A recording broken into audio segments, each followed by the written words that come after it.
Hello, my friends, and welcome to episode 161 of the Kiss Army Nation podcast. I'm one of your hosts, Pasquale Berry. And I am Claudia Spera. Welcome to the show, everyone. On this episode, we will take a deep dive with Kiss as we explore the lesser-known tracks of the band. So while everyone knows anthems like Rock and Roll All Night, Deep Fried Rock City, and I Was Made for Loving You, we're here to take you on a journey through some of our favorite deep cuts. So both Patrick de Montigny and Michael Bournazian will take this deep dive with us. So guys, welcome back to the show. Nice to be back. So let's get into that right away. So the procedure is kind of simple. So we will have 5 rounds, and for the first round, each one of us will present and discuss our number 5 deep track choice, then followed by the 4th choice, 3rd choice, and so on, until we reach our number 1 favorite deep track. So Michael, you came up with the criteria for choosing our favorite deep tracks. So what is the criteria to kind of deem a deep track, to kind of name it that way? So before I get into the requirements, I just want to give a shout out to the Metal Mayhem ROC podcast, because it was a couple of months ago that they did an episode on Rush deep tracks. Oh. And a friend of mine who lives here in Montreal, hi Perrin, was a guest on the show along with the 2 other hosts. And the 4th person was actually a recent guest on this podcast, Martin Popoff, the man of 1,000 books. And they basically did this episode of Rush Deep Tracks. And within 5 minutes of watching this episode, I was like, we can do that for this podcast as well. We can do this for Kiss. So in terms of the criteria, I really wanted to try and get this down to like really songs that, don't get talked about too much, or, haven't gotten the exposure that other songs have. So the criteria that I put into place, first of all, the song has to be an officially released song on a studio album or a compilation or a box set. So a song like Sword and Stone, as great as that song is not an official song, so that wouldn't count. Second criteria would be that the song has never been officially released as a single. Singles, get a lot of exposure. They're supposed to get exposure, for the band, the artist. So the song cannot be a single. It also can't ever have been an official video. So, easy example here from the Hot in the Shade album, Rise to It, Hide Your Heart, both singles, both have videos, they wouldn't count. Anything from the 1978 solo albums don't count, because they're solo, as far as I'm concerned anyways, it's solo material. It was marketed as Kiss, but we all know that Gene's album is Gene's album. It's not a Kiss album of just Gene songs. So that doesn't count. And the final criteria, which is perhaps the most stringent criteria that I came up with, is that the song, it has to be a song that Kiss has either never performed live or has very rarely performed live. So like less than 10 times during their career. And they've been around for 50 years. So, less than 10 times is actually a very small amount. As a subcomponent of that requirement, a partial live performance doesn't count. So we all know during the 95 convention shows, sometimes they would do, a minute of one song, they would stop, they would go on to something else. That doesn't count. And also I kind of said, you know what, those pre-show VIP acoustic sets, someone paying a lot of money just to, get a private show. I mean, if Kiss played here in my living room and did a 3-song set, that, I wouldn't count that, because it's just Michael who's seeing that performance. So those were the criteria I put into place. And I was quite, the way, I came up with an initial list, and then I went through the list and I was like, oh, this doesn't count. This doesn't count. Like, I had a few choices that actually surprised me. So they ended up kind of in the bottom, from 6 to 10, not in the top 5. But, Michael, we'll get to that later on. I have a question for you. Sure. What about the Kiss Cruise? The Kiss Cruise I included. Actually, Okay, it I does didn't. count. It does count. I didn't take that. I didn't take that out. I figured, you know what? That's been done. They've done so many of those, and there are so many people that have attended those. Yes, for top dollar, we know, but still, those performances count. As Okay. far as I'm concerned, if I didn't want to count them, I would have included them in the requirements. But I said no, let's include those. And it comes up once in a while. Actually, when I was making my list, that factored in a few times. So it was quite interesting. Okay. So those are the requirements. If people want to comment about it, write and tell me I'm too much of a hard ass, go right ahead. It was tough, man. It was tough. What about you, Pat? What do you think about this criteria? Was it an easy task I for like you? it. The harder, the better. Who knows? Because I've never attended any Kiss cruise, and I don't think I've watched any Kiss cruise show in its entirety. So maybe I'm gonna get slapped on the head and say no, they did play that, but I doubt it. With the choices that I had, the list that I came up with, if they played that, I'd be really surprised. So we're allowed to challenge. Is that what we're saying? If we sense that something may not necessarily meet all the criteria, we can challenge. Is that what we're saying? Yeah. Oh yeah, okay, oh yeah, sure. Okay. And I'm sure it's going to happen. It's going to happen. Actually, when I was doing my homework, I said, "Oh yeah, I think I'm going to be challenged on that one." But anyway, no, what I did was I chose my list and then I researched every song according to the criteria. Do you know how many songs I had to get rid of and then go back, get rid of, go back? Michael, I was cursing your name, man. It was a lot of work. Well, I did it exactly the same way you did, Pasc. I mean, I made a list. Like I went through all the studio albums and the box set, and I was like, okay, this song, this song, this song, this song, for sure, for sure. I came up with a list, and then I went through the list. I was like, okay, out, kind of thing. Right. And then I shortlisted it down to about 10. But then even like I said, the bottom 5 is like, I think there's 2 instances where they don't meet the requirements, but I'm still going to mention it because to me it's a deep track. Even if it doesn't meet my requirements, I still feel like it needs to be mentioned as one of my favorite Kiss deep tracks. But we'll get to that near the end. Okay. Okay. And Pasc, you enjoyed doing that. You can say you cursed my name all you want, but you enjoyed this exercise, right? I'm a teacher, of course I did. There you go. So, guys, we're setting sail into uncharted waters. Exploring the Kiss tracks that have remained kind of somewhere hidden beneath the waves of mainstream hits. So let's get it going. What is your number 5 deep cut and why, Patrick? My number 5 is A Million to One. There you go. It's always been it's a track that I've always loved, and I believe it did have the potential to maybe be a video or a hit. It's not quite a ballad because I'm not too fond of ballads, but this one is sort of like middle ground. And I remember when I attended the Montreal Kiss convention, the official one, someone asked them to play A Million to One, and I think they barely made 30 seconds. So that to me says it all, that it's a track that is like even Kiss doesn't know how to play it because they probably recorded never. Of course, they can't play everything, but I feel this is one that has been way overlooked. Way overlooked. Good choice. Thank you. Pasc? Okay, so my number 5, Raise Your Glasses. Now, this song was written by Paul Stanley, Curtis Cuomo, and Holly Knight. Now, for those of you that know Holly Knight, she has like numerous awards, written tons of hits for Tina Turner, Aerosmith, Bon Jovi, and these songs became mega hits. So this song, in my opinion, should have become one of those mega hits. And it really wasn't, and it was too bad. It was one of my favorite songs off of Psycho Circus. And I remember when I first started teaching at Heritage, at the high school I'm teaching now, I did a video at school called Kisteria at Heritage.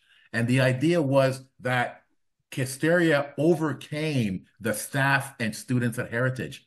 And there was a scene in the video where I walk into the staff room and the staff is just minding their own business, having their lunch. All of a sudden, they hear raise your glasses and everybody singing and raising their glasses. They didn't know Kiss from a hole in the wall. But after the song was over, they go, wow, really? That was Kiss? That was such an amazing and fun song. I can't believe Kiss did it. And that struck me then is that this song would have been amazing for the mainstream. It could have been another Holy Night classic. And it really too bad that it wasn't. And it was tough. Also, ranking these songs from number 5 to number 1. That was another tough job there, Michael. Thanks. But I had to put it somewhere, and yeah, number 5. Raise your glasses. There you go, Michael. Your turn. Okay, so we're gonna keep loving the Psycho Circus album for one more round here. Actually, I'll say this now. 2 of my top 5 deep tracks are from Psycho Circus.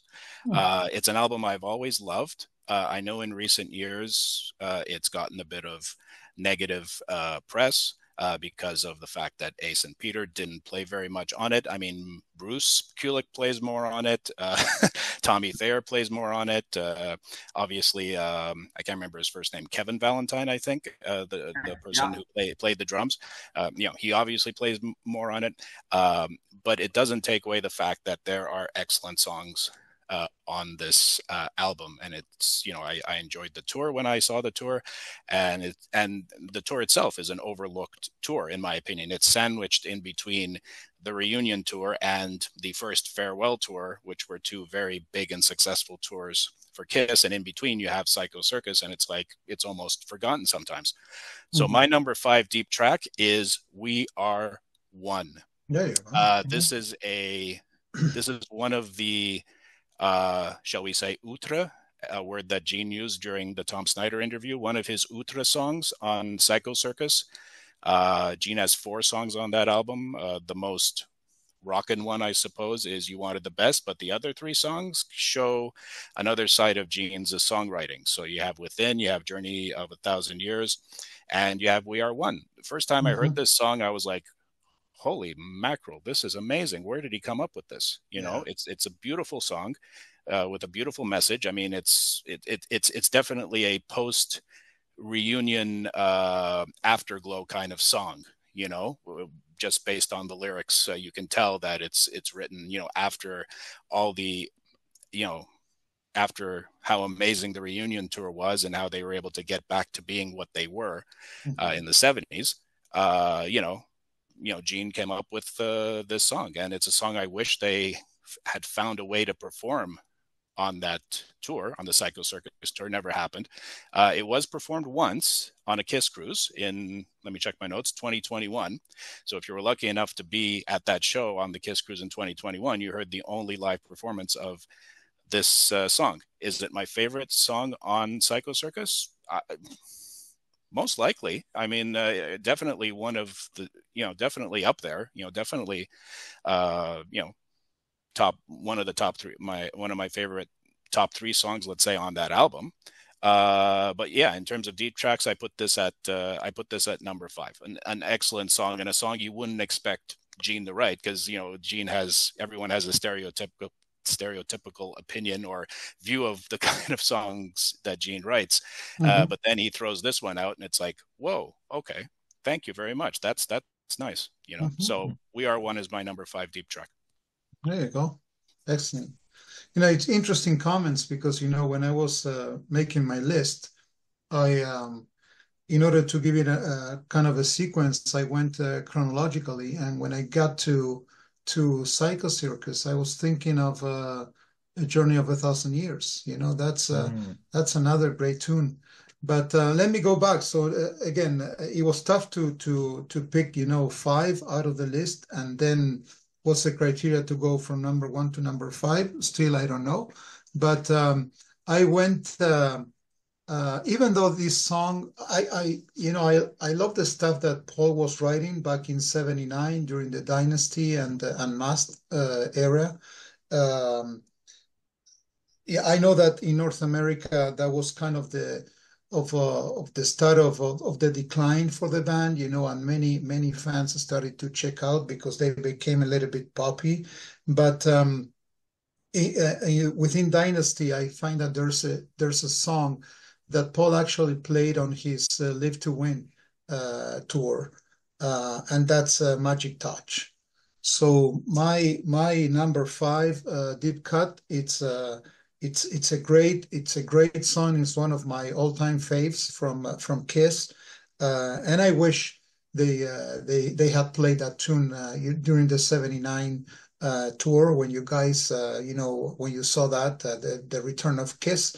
I know it's not very commercial, I get it, but to me it has Paul's signature all over. So yeah, that's why I came up with Magic Touch. Yeah. Cool. All right, boys. So now we're digging for buried treasure, trying to uncover the gems that have long been overlooked. What's your number 4 deep cut? And this time we'll start with Michael. Okay, so number 4, we're going back. So I started in 1998 with We Are One. We're now going back to 19. I can't. Kiss Alive 2 was released early '78 or late '77. I'm trying to remember. Late '77. Late '77. So we're going back to late '77. So Kiss Alive 2 has a side of studio cuts, all of which are quite good. This song I'm choosing as my number 4 deep track. Only 2 performances ever performed of this song in the summer of 2007. So it easily meets my requirements. All American Man by Paul Stanley. Just a great song from beginning to end. Again, a song I wish they could have incorporated into their live shows, but I don't think there are any songs from side 4 of Alive 2 that have made it into regular rotation in a Kiss set list. Ace has performed Rocket Ride quite a bit, so he's taken his song to his solo shows. But the other 4, don't really get much, never got much mileage. But All American Man, in terms of the Alive 2 album, for me, just a great song, a great feeling to it, a great riff. Paul sings it with a lot of conviction. It's obvious when I listen to it, it's obvious to me that he's really enjoying himself as he's singing it. Like, it's very similar to how he sings Room Service on Dress to Kill. It's like you could tell he's really enjoying himself singing these lyrics because he knows that they're true, and same thing with All American Man. Like, it sounds like he's singing from, it's like, okay, here's my diary. Okay, I can write about that. So it's obvious that he's pulling from real life, and that adds more of a groundedness, I suppose, to the music and to the lyrics, obviously. So my number 4 choice, grossly underperformed. If Paul ever decides to do a solo tour and pull out some Kiss songs, as far as I'm concerned, this should definitely be on it. Number 4 for me, All American Man. Nice. If I may, and I'm sure that Michael, it's great that you're here to check and validate what I'm going to say. But I remember 2006, if I'm not mistaken. I went on vacation with the family to Sault Ste. Marie, and I think that before the show, they came up with. They invited fans to vote for which song they would like to hear. And I think that All American Man was picked. and that was played during that show. It's possible. You said 2006. Yeah. I think it's 2007 though, actually. Oh, 2000. Yeah, maybe 2007. Yeah. During the Hit and Run tour. Yeah, exactly. Yeah, exactly. I can't remember the exact shows, but I remember when I did the research, I was like, oh, look at that, just those two shows. Okay. Yeah, and it sounded great. Yeah. So you actually heard one of those? Yeah. I heard that. Yeah, we were there. Yeah. That was out of a coincidence. Now I'm jealous. All right. So Claudia, what's your number 4? Well, my number 4, I'm gonna go to a deep cut album, I have to say, which is well, now after so many years, we learned to digest this album, and then we appreciate it more. I'm talking about The Elder, and the song that I picked out of that album is Only You. Great tune from Gene. He has this kind of a Beatlesque, way of singing, and then it starts slow and then goes a little bit heavier.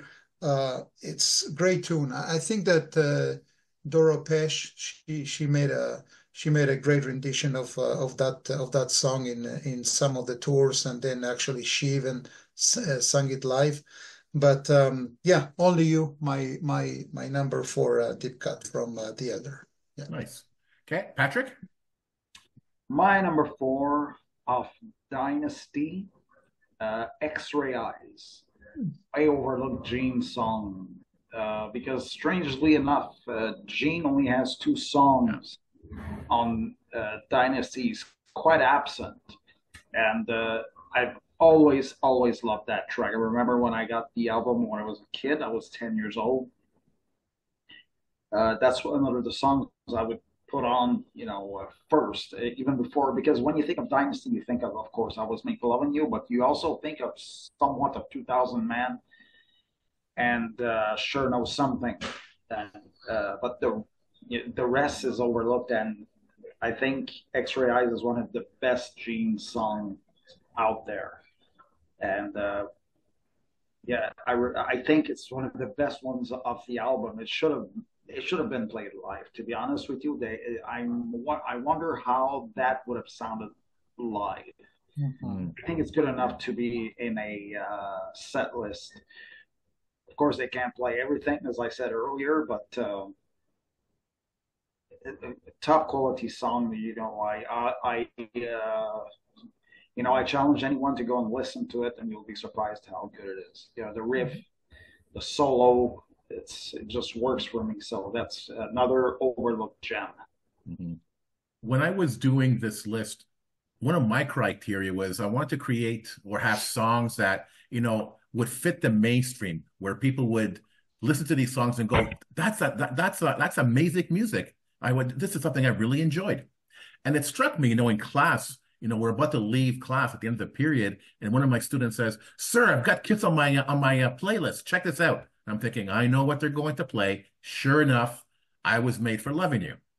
And, that song isn't really, in my opinion, representative of the Kiss catalog, but everybody knows that song. And I told that student, you know what, forget that song. You want a real Kiss song? Play Detroit Rock City. That's more representative of Kiss. So I really wanted deep tracks that I felt was more representative of Kiss and that fans would really enjoy. So for my number 4, I chose All for the Glory. I think that's an amazing song that would fit right in with mainstream music.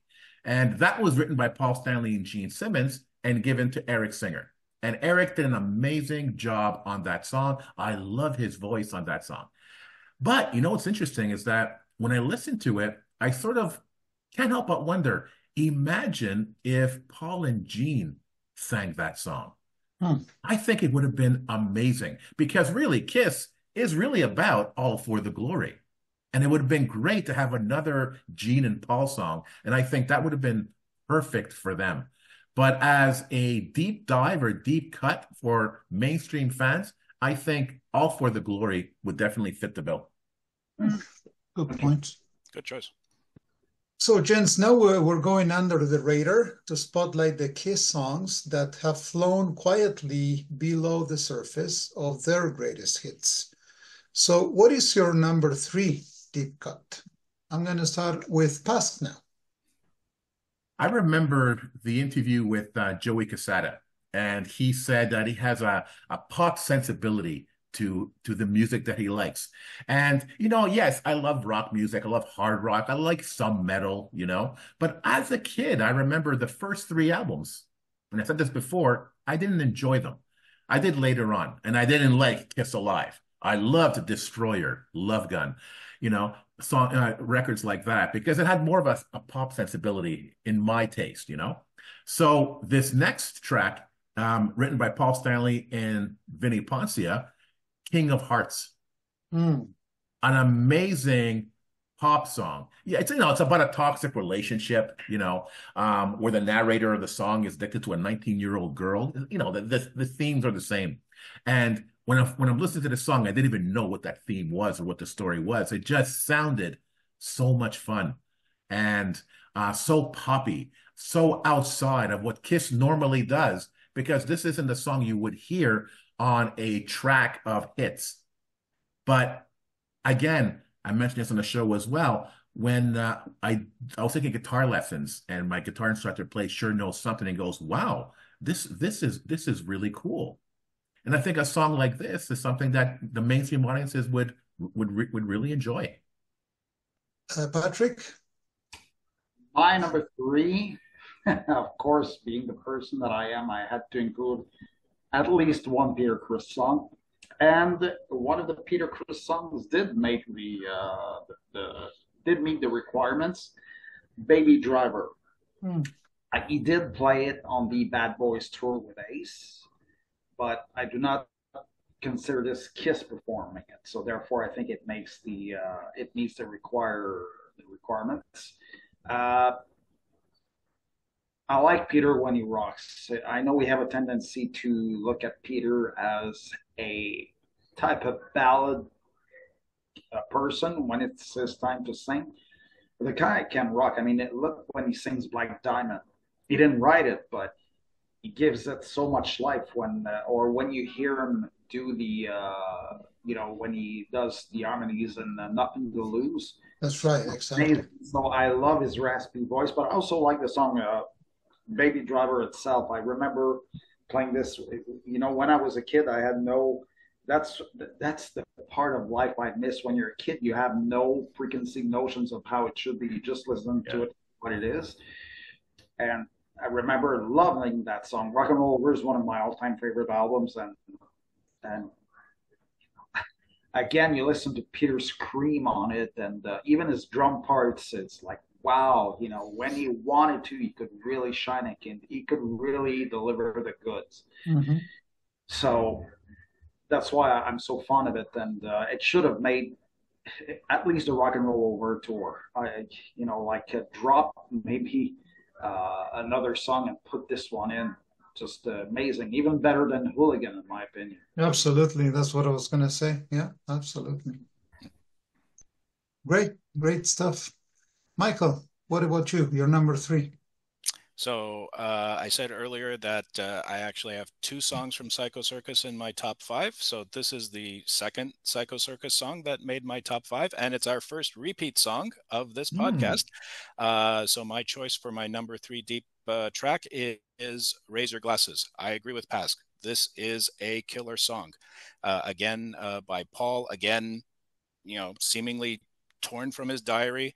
If you listen to the lyrics, it's basically about him. I took a ride with a one-way ticket. That was him. I have this one chance. I have to make it work. If you read his autobiography, you knew that's exactly what he was feeling. This is the only thing I can do with my life. I'm going to do it, and I'm going to succeed. And this song is kind of the celebration or the culmination of it. Again, kind of a post-reunion tour afterglow kind of song where it's like, look what we just did. Wow, that was amazing. We're at the top of the mountain kind of thing. Great music, great lyrics, never performed live. by Kiss. Again, another missed opportunity. If only I could write their set lists. Yeah, my number 3 deep cut, Raise Your Glasses. Fantastic song. Super, super. It's interesting as we're moving, ahead on the conversation. I was thinking while I was writing my list, I was thinking, what about if there's a repeat? Well, this is exactly what happened with you now with the Raise Your Glasses, and this is exactly what happened with me now with A Million to One.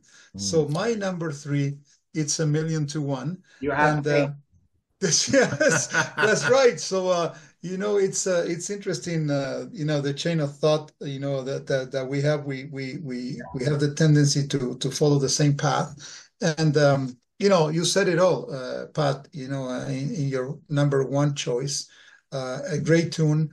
I find many similarities with Magic Touch too. The way Paul sings. Even if it's a ballad, it's a dark and powerful ballad. The way he sings, the way he expresses feelings is not about just love, but it's about, suffering and, losing someone. So to me, it's a perfect song for Lick It Up. And I remember when the album was released, we were all, wondering what the sound was going to be, without the makeup and all the stuff.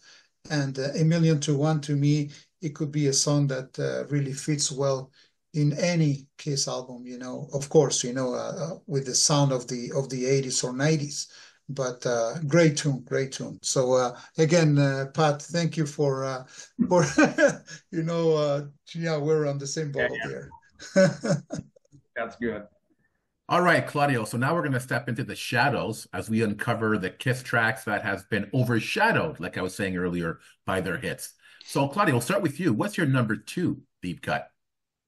My number 2 deep cut, it's maybe you're going to be surprised, but we discussed it many times that out of the 2 latest albums from the band, Sonic Boom and Monster, I don't know what, but I have a tendency to go more towards Monster. I think it has better songs.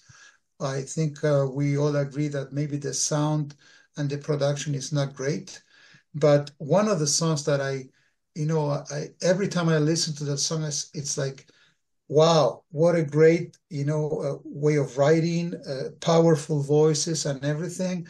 Another Paul song. And I'm going to go with Shout Mercy. And we've said it many times that I don't know why, but I find that some of the songs on Monster, they could have fit really well into Revenge, let's say. Of course, different playing. Bruce is not Tommy, but hey, those songs are fantastic. It's a shame that the sound is not great, but as a song, Shout Mercy, to me, it deserves to be a deep cut number 2 for me. Okay, Michael, how about you? My number 2 deep cut. As far as I'm concerned, this song and I Love It Loud are the 2 best songs that Gene Simmons wrote in the 80s. I think we can all agree, hopefully, that after Lick It Up, Gene's songwriting kind of took a bit of a dip, and he recovered once the 90s got going. Yeah, as far as I'm concerned, this is a song that was demoed during Creatures of the Night, kind of got put aside, but then got recorded by another artist. So the song's been out there for a while, but Kiss only officially released it in 2001 on their box set. My number 2 deep track is It's My Life. An absolutely fabulous Gene song. And like I said, as far as I'm concerned, this song and I Love It Loud are my 2 favorite Gene songs from the 80s. Nothing else he wrote in the 80s comes close to these 2 songs. And the version, the demo version from, the Creatures box set is already good enough, but then when they decided to resurrect it and put it on the box set and they had Ace sing the final verse, I was like, oh, that's cool. That's actually a nice touch, having Ace sing that final verse. It's probably the only thing he did on the song, of course, but it still sounds really good. And and the song ended up getting recorded by Wendy O. Williams. Of the Plasmatics, or formerly of the Plasmatics. So when she, put out her first solo album, which had a lot of Kiss involvement, including Gene producing and playing bass on it, and it's basically her singing over top of the demo, I believe, and her voice is an acquired taste, I suppose, but she definitely sang the song and gave it, sang it with a lot of conviction, but the original Kiss version, or the original demo version by Gene, and then eventually the released version with Gene singing the first two verses and then Ace singing the third verse. I thought that was just a beautiful touch, and just a fantastic song. Again, one of these statement songs. One of these. It's my life, and I'll do what I want to do. I mean, we only wish we could do that 100% of our lives. We know that can't be possible, but it's one of these wonderful, stand on the mountain and scream kind of songs. It's my life. And again, only 2 live performances by the band during the checking my notes here, Kiss Cruise 2019. Only performed 2 times. Again, what a waste. It would have been great to have more mainstream performances, so to say. But I cannot overlook this. I can't overlook this song. My number 2 deep track, It's My Life. Nice. Patrick? Okay, being the person that I am, part 2, I have this song, of course. I couldn't do Peter without Ace. Hard Times. On Dynasty, Ace really came out of his shell, and he was able to deliver the goods. I'm not going to count 2009 because it's a cover, and we all know that.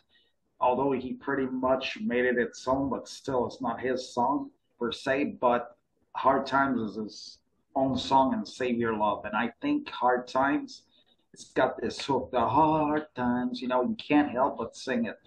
And he did perform it on his 2008 tour when he came here in Montreal. I remember, wow, he's playing that. And I remember going, wow, this totally works live, because sometimes you got songs that don't work live. They try things and you go, this doesn't fly well live. But in this case, I remember hearing it and going, wow, this people, basically the people who went to see Ace are Ace hardcore fans like myself, and everybody knew that song and everybody was into it. So I think it works live, and it's a shame that even he doesn't play it that much. Yeah, I think he should consider including it again in his set list. I think it would. Let's not kid ourselves. The people who go see Ace are mostly hardcore Kiss fans, and they know that song. So I think he should pull it out. Shock Me is great, but how many times can we hear it? Hard Times, to me, is just as good. I remember being at that show, Patrick, and I can't remember. It was like one song after the next, and I'm like, wow. It's like everything was just. I was like, this is perfect. It's like he delivered the goods. I mean, he had just started to turn his. I don't know if turn his life around at that, a little bit before, but like he had stopped abuse. He had stopped the abuse, and he started being on a roll again. So, and he's been on a roll ever since, in my opinion. But that show was just wonderful. Oh yeah. For my number 2, I love a Kiss song that surprises me. Oftentimes a Kiss song, it's about the same things over and over and over again. So here's a song about a loss of innocence and the death of a friend, with the lyrics written from the perspective of the friend who was still alive. Pretty deep stuff. You don't think Kiss when you hear something that deep. Childhood's End is my number 2. Say what you will about Carnival of Souls. It's not a real Kiss album. It's not even a Kiss album. But if you listen to these songs individually, it's a Kiss song. It's a Gene Simmons song. It's a Paul Stanley song, and they took the chance of writing about something different, darker themes, deeper themes. And, it's not the fun, happy, joy songs they usually play, but it's nice to hear sometimes a song that, makes you stop and reflect. And I would want mainstream fans to see Kiss more than just playing simple average songs that's pretty much easy to write, but that they're even capable of writing something with deep meaning that allows a person to reflect. And I really respect Gene for writing a song and releasing a song like Childhood's End. So for sure, for me, number 2, Childhood's End. Cool, great stuff. And we finally made it, guys. So for our final deep cut, so let's pull the curtain and discover your favorite Kiss jam. So Patrick, you have the honor to go with your number 1 deep cut. Thank you so much. For myself, I hope it meets the requirements. I'm starting to have some doubts. Love Her All I Can. Basically, I think they might have played it on the cruises, I believe. Yeah. But never in a standard Kiss tour. And I love that song because obviously I really like it. Dress to Kill is one of my favorite albums as well. That song, I always felt, wow, what a great hook and everything. And also, many people don't know this, but it's originally from the Wicked Lester era. Yep. So that song, when you listen to the Wicked Lester version, you go, wow, there's not that much of a difference between that and the Kiss version. The Kiss version was a little harder, of course, but it's a great transition. I think with that song, they knew where they wanted to go musically, because we all know that Wicked Lester was a mix of Jethro Tull, Jefferson Airplane, and whatnot. They didn't really know where to go, but this clearly showed a direction. I think it's the great transition between Wicked Lester to Kiss when Ace and Peter joined. So to me, that song is a bit of the bridge between the two bands. And of course, wonderful song. They should have played it because I really like the musical portion at the end of the song as well. Oh yeah. When Peter jams, and it's a very cool song. It's so rocky. Yeah. Way overlooked. Yeah. It was performed during the cruises, but certainly not more than 10 times. So you're within the goal. You're within the goalposts. It was a bit of being grounded. You're safe. You're safe, Patrick. All right. Basque, what about you? So what's your number 1 deep cut? Okay, again, following the theme of, wanting the casual fan or the mainstream fan to see what Kiss is capable of. I remember seeing Phantom of the Opera, and when Paul did Music of the Night, and he hits that high note in that song, oh my God, it brings shivers. I couldn't believe at the time that Paul could hit a note like that. It was just earth-shattering, amazing. Paul Stanley from Kiss could do that. Is there a song in the catalog that even comes close to what Paul did for Music of a Night? Kiss Army, I want to hear what you have to say. I think that Paul pushed the limits of his voice, and he's never done it again with I'll Fight Hell to Hold You. When I listen to that song, I don't even know what it's about, because I'm in awe of his voice and what he does. That song must have killed him. And there's no way, even at the time, he could have performed that live 10 times even. There's no way. It would have destroyed his voice. Yeah. But such an amazing and powerful song. And it shows his vocal capacities. And this guy was just at the pinnacle of his songwriting and his singing at that time. And that song says it all. And if anybody has any questions about how an amazing singer Paul is, listen to that song, and you're not going to have any more doubts. Definitely my number 1. Well said. So true. Michael, your turn. So number 1, deep cut. Number 1. This was not even a difficult choice for me. The other 4, I kind of flipped back and forth a little bit, but honestly, this was not a difficult choice. Love Gun is always a favorite album peoples of Kiss fans. It's hard to find someone who's going to say I don't like the Love Gun album. Plenty of songs from that album that they have performed live. Plenty of songs that they continued performing live after reunion and many years going after. But one song from there that they've only performed twice during a Kiss cruise in 2017, a song that is actually on a live 2, but is not a live performance. Yeah. Because it was either recorded in the studio or during a sound check in Los Angeles. My number one deep track of Kiss, Tomorrow and Tonight. Oh, yes. I adore this song to death. It is my favorite song on Love Gun. I love the arrangement. I love the way Paul sings it. Hard not to.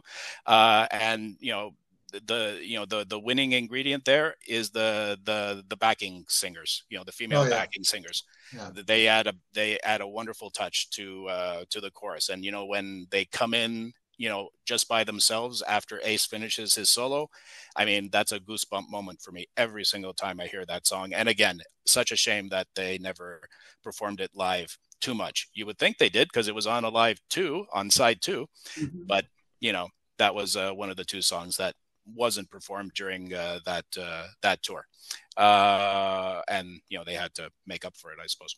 But yes, easily my favorite Kiss deep cut. You can ask me in a year, I'm going to give you the same answer. Tomorrow. Oh wow! Okay, nice. Beautiful. As we're wrapping up, I start remembering, the process, the mental process to write the list, and I don't know if I'm going to be able to pick my number 1 today and the same thing next week, like you did, Michael. But kudos on you. That's great. In my case, I guess we all know that my favorite lineup it's the 70s, and it's the original 4.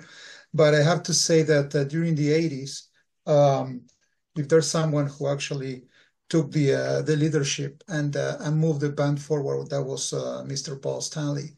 And it's another repeat, Pask, but I didn't want to change it because when you mentioned that song, to me that's my number 1 deep cut, all favorite, of all time. It's King of Hearts. To me, that's essential. Paul Stanley. If there's someone who says, "Okay, can you show me one song from Paul Stanley in the 80s or 90s who shows what he does? How poppy he is, how rocky he is." Well, I'm going to pull out that song and show it to him. So, and I remember, you might remember too, Pask, when we went on the cruise and we could experience listening to that song from Bruce Kulick's band. Yeah. I was in tears. I couldn't believe that I was listening to that song because it means so much to me.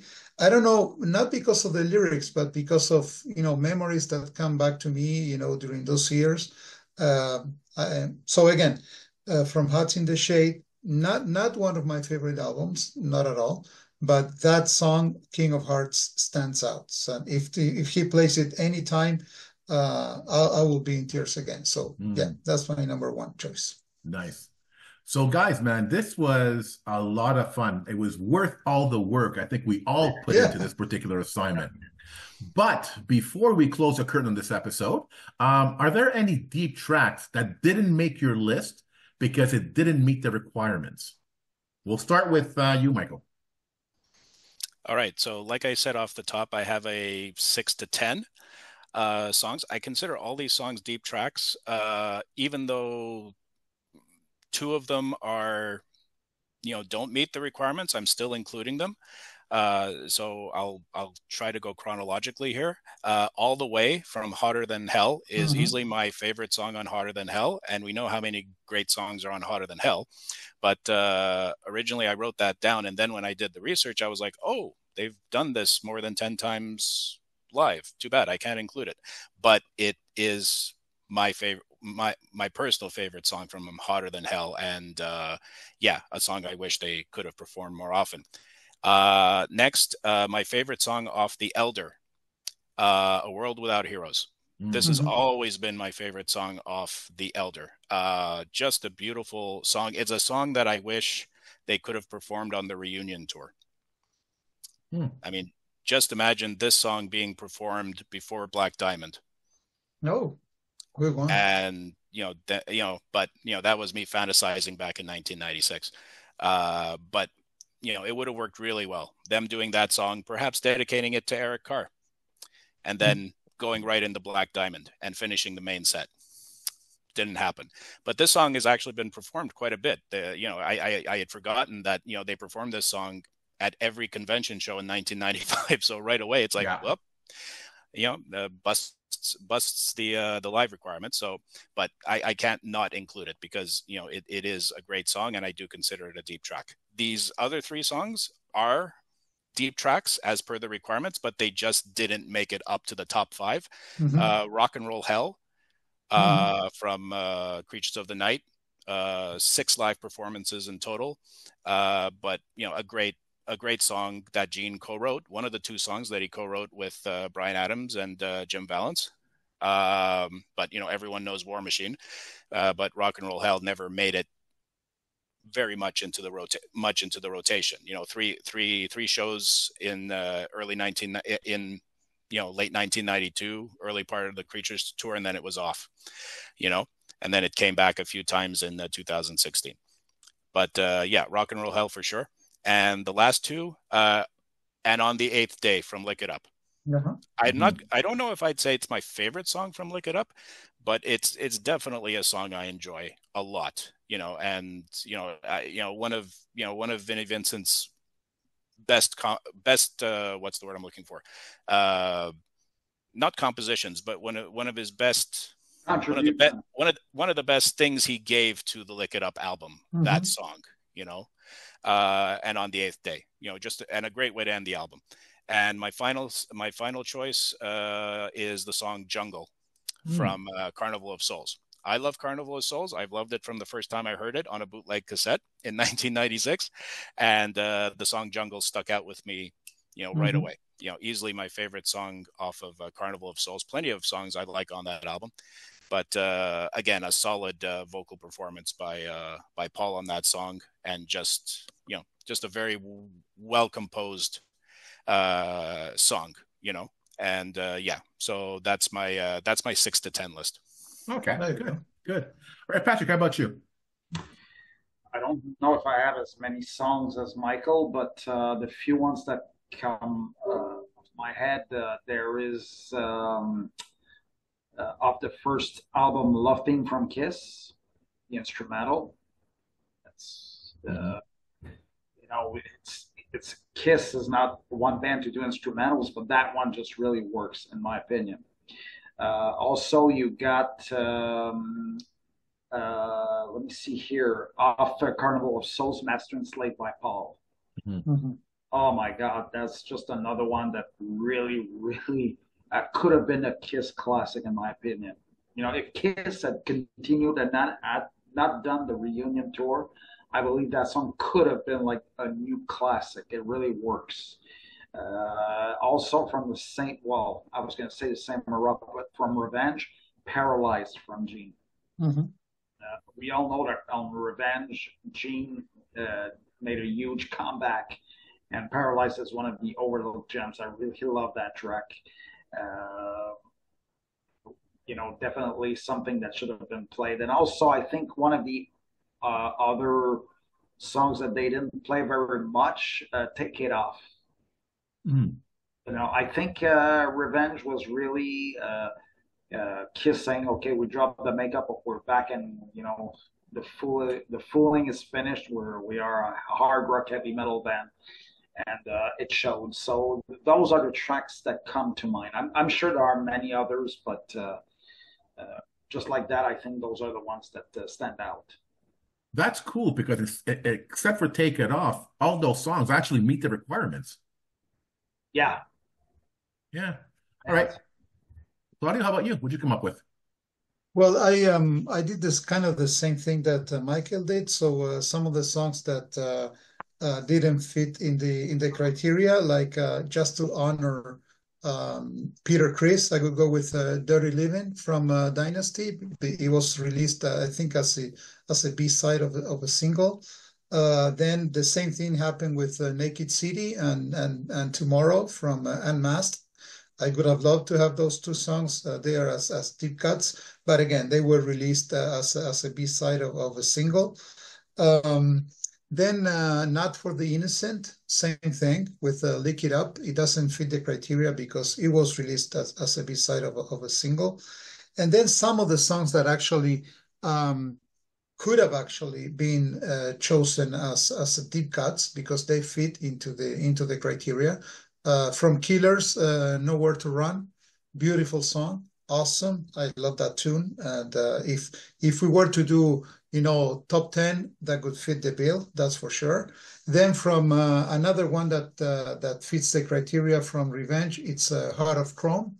I could actually even see these guys, playing that song live during the '92 tour, when they were touring on clubs and stuff.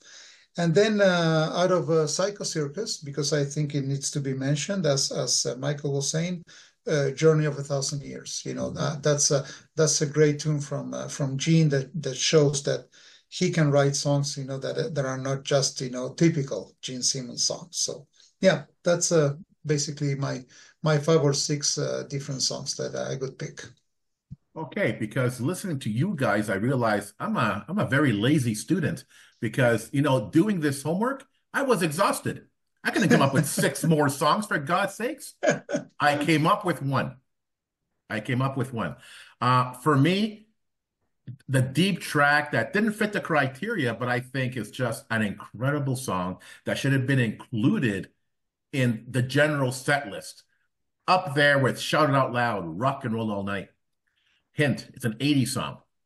And one of the songs that brought me back into the band as well. And I want to choose a song that would fit in my top 5 deep dives.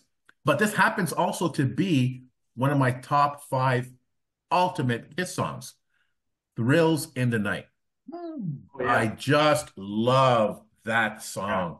Played it over and over again. And Hide Your Heart was one of my top 5s because that's one of the songs that got me into Kiss again in the '80s.